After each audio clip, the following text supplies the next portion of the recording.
Welcome back to Mom Maintenance. This is episode 5. It's okay to be kind to yourself. I recently listened to a TED Talk by Dan Harris called The Benefits of Not Being a Jerk to Yourself. And he touches on something that is foundational to coaching and to real change. A lot of us believe that if we want to improve, we need to be hard on ourselves. Maybe we had coaches or parents who used criticism as motivation. Maybe we think shame will keep us in line. Or maybe we believe that if we don't call ourselves out harshly, we'll never change. So our inner dialogue sounds like this. I am such an idiot. Why did I say that?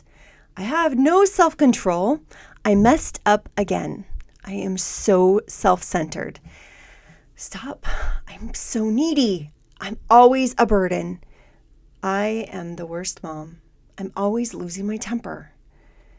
Have you ever really listened to how you talk to yourself?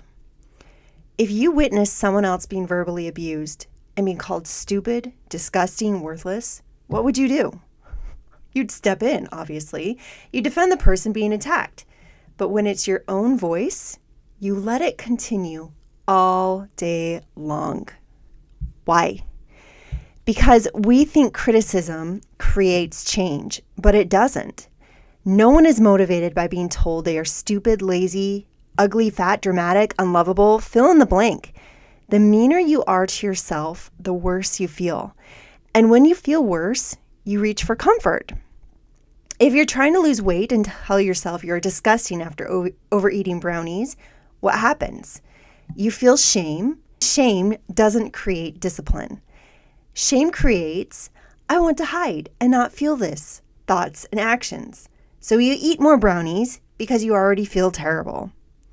If you're trying to be more patient with your kids and you snap at them, then you can spiral into, I am the worst mom. I am ruining my kids' childhood. Now you're flooded with guilt. And it's really hard to be calm and steady when you're emotionally beating yourself up. So here's another example. You forget something important, a school form, a meeting, a birthday. Your brain says, you can't keep anything together. Other moms don't struggle like this. But suddenly the mistake isn't just a mistake, it's proof that you are failing at life. And that's not helpful. That thought feels catastrophic. So what do we do instead? It starts with awareness.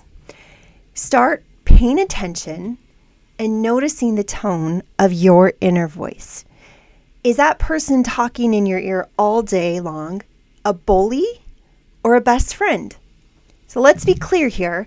Being kind to yourself does not mean letting everything slide. A true best friend tells you the truth. She just doesn't humiliate you while doing it. Dan Harris says we can become a supportive inner coach who has high standards but is not a jerk about it. I love that. High standards, not a jerk. So let's rewrite the brownies example.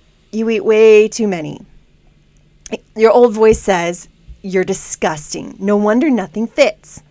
But your supportive coach voice will say, okay, that happened. Those tasted good. How does your body feel right now? Next time, let's pause halfway and we'll check in. Same standard, different tone.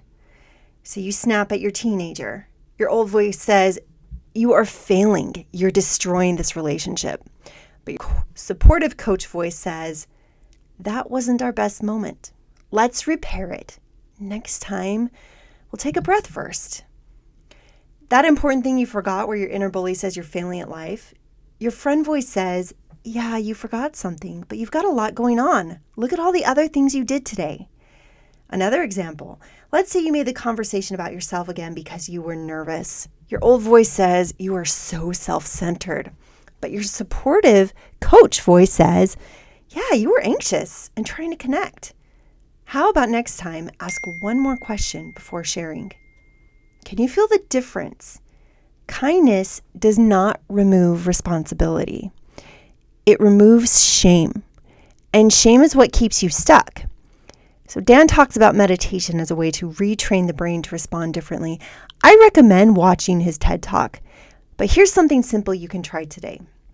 The next time you catch your inner bully in action, pause, put your hand over your heart, and say, it's okay. You're okay. You're still worthy. Let's try again. That tiny shift changes everything. Because the truth is, you cannot hate yourself into becoming someone you love, but you can just support yourself into growing. And if being kind to yourself feels uncomfortable, that probably just means you're not used to it yet. I'll see you again next time on Mom Maintenance.